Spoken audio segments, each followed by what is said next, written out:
What's up, gamers? It's your boy, JKon.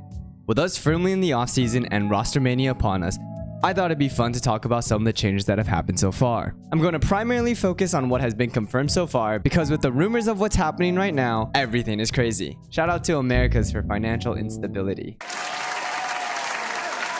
Speaking of Americas, let's talk about America's wonder child, TenZ, as he has re-signed with Sentinels for the 2024 season. Sentinels had an incredibly rocky 2023 with roster continuity being a myth for this team. Go and check out my video on every team season in 3 words or less for a quick breakdown of their year. Anywho, going back to TenZ, his future was once again questioned as his contract was ending this year, but he put that to rest by being the first official signing of the offseason. I still think TenZ is extremely talented, and with the shifty meta, I believe that he will be able to show off his skills across a larger agent pool. I thought his KO looked really good during LCQ, and I was quite impressed by his utility usage. Honestly, with the roster construction that they have so far, keeping JKon on main duelist and having TenZ take over his role as kind of the flash initiator / support agents, I think will really benefit him and the team going forward. I genuinely think that TenZ as a duelist was not able to really fulfill that role as he was a bit more of a passive player, and he really was put on that because he was such a good opper. But now that he has the opportunity to showcase his skills across a wide set of agents, I'm very excited for his future and this team.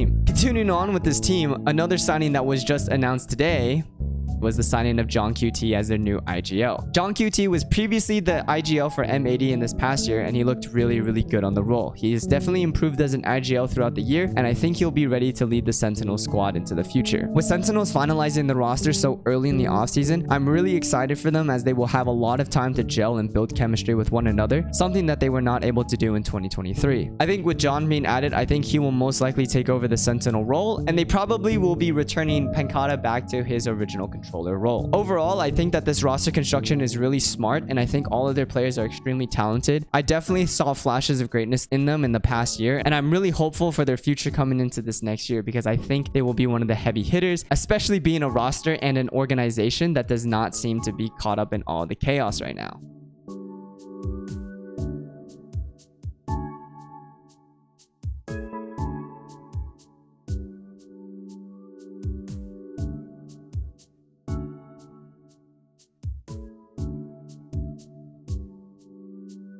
Flying over the Pacific Ocean, 2 of the Korean organizations have made massive moves. Gen.G has dropped all of their roster sans Meteor and are looking to rebuild around their star player. Meteor didn't have the best performance this year, but I'm interested in seeing the roster that they rebuild around him. Speaking of Gen.G and their dropped members, I am a huge fan of their Sentinel player King, as I thought he is one of the best, if not the best, Sentinel player in Korea. I was really disappointed to hear that he was dropped, but news was released yesterday that he has found a new team, and I'm even more excited about that than I was with the Gen.G roster. And that breaking news is that he is signed with T1 along with young Jetstar Izu and CSGO legend and older brother of PRX Forsaken, Xcurate. T1 announced that they have dropped Munchkin, Intro, and Ban. To be honest, I was pretty much expecting the latter 2 to get dropped, as Intro didn't get much playtime as the 6th man this year, and Ban was inconsistent throughout the year, although he was role swapped to controller. I was surprised at first to hear that they would drop Munchkin, as I thought he was a great Sentinel flex player for them, and he was up there with King, Bazi, and RB for Killjoy players in the year. But hearing that they brought in my boy King, I'm a-okay with them dropping Munchkin. I still think Munchkin is incredibly talented, but when an upgrade is made available,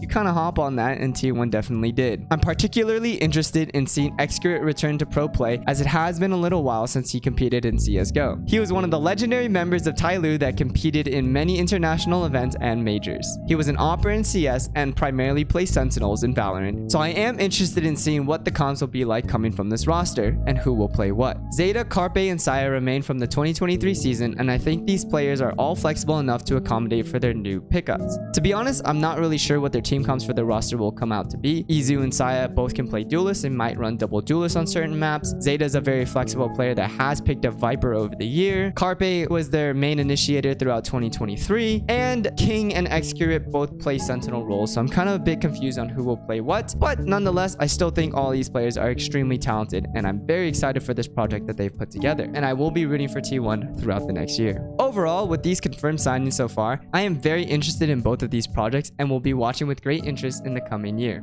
And that's the video. I hope you enjoyed. Let me know down below what you think about Sentinels and T1's new rosters and how you think they will perform in 2024. I'm curious to see what you guys have to say. If you like this video, please consider checking out this video right here where I go over every VCT team's year in 3 words or less. Thanks for watching, I hope you enjoyed, and until next time, stay hydrated. Peace.